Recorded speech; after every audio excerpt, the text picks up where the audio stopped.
Our question for the day is, how do I combat loneliness in private practice?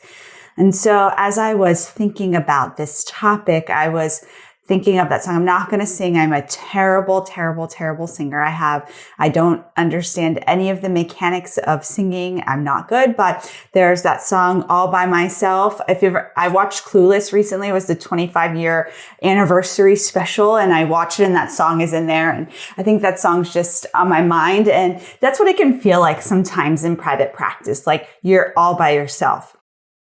So, you rent out your one office suite, your one office space. You walk from your car to the door. Your clients come in, come out, come in, come out. You don't maybe necessarily see anybody else, and, rinse and repeat, rinse and repeat, rinse and repeat.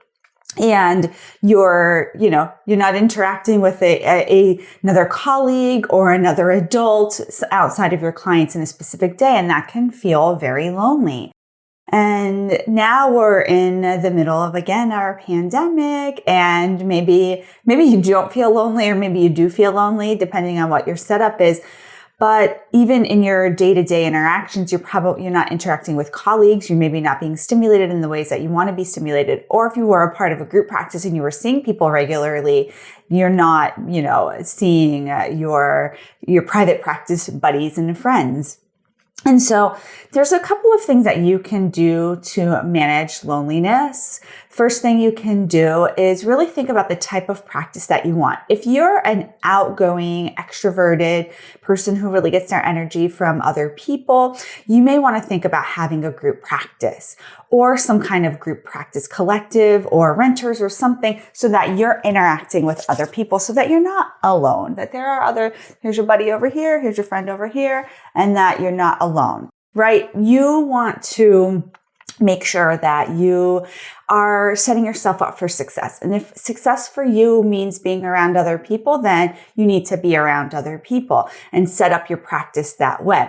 If you aren't in practice yet and you're just starting out and you're thinking about going out on your own, but you're like, I don't know, joining a group practice is another great way to be connected with colleagues and not feel so lonely and isolated in private practice.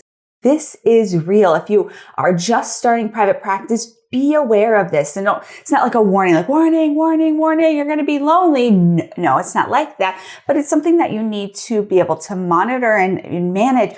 Even things like, you may not feel like you need to be around a lot of people, especially my introverts are like, I'm good, I'm by myself.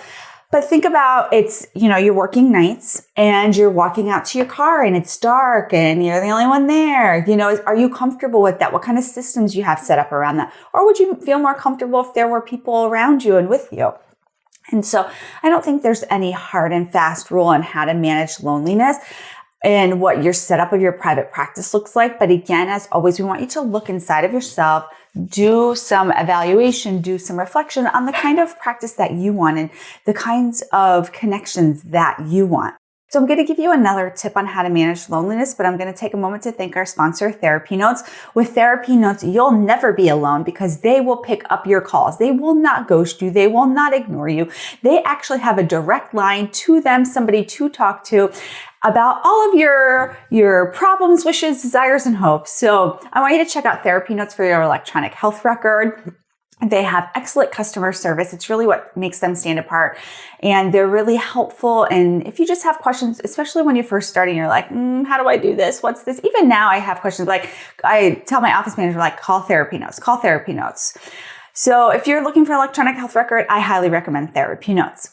So let's go back. The other thing that I think is really important is that if you do decide to be on your own, and that is A-okay, I want you to cultivate relationships with other therapists and business owners and meet with them on a regular basis that's comfortable to your level. So again, not everybody's going to want to go to networking events once a month or even go to networking events at all. They might just want to have somebody come to their office and say, hey, what's up?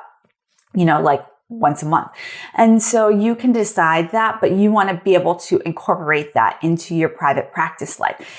I like to use this tool with a lot of my clients. It's called the Balanced Life. I'm sure many of you use things very similar, and it talks about all of the pillars of a balanced life, and I have them rate it. I think that we need that for private practice as well. We need to make sure our training is good, our office is, aesthetically pleasing, that, our finances are in place, and that our, community connections are there, and our socialization is there. I think that is one of the pillars of being in private practice. Again, since we're solopreneurs, a lot of us, it's funny because now that I think about it, I've never been on my own. I rented from somebody, then I had renters with me, and then I have a group practice. So I've never really felt that, but I do know what it feels like when you're the only person in the office and like a breakthrough happens, or, something that you just want to tell somebody, or something kind of scary happens. I've been there too. And so it's nice to have private practice friends. And I encourage you to just look and see what it is that you want from your private practice, how you want to set it up, and go out there and make sure that you have a balanced life within your private practice. Okay, everybody, I am here most days at 3 p.m. answering your questions. I'll see you soon. Bye. Hand wave for Zoom calls because this is requisite now, even though we're not on a Zoom call. I just feel like I have to wave to everybody after any kind of video interaction. Okay, bye.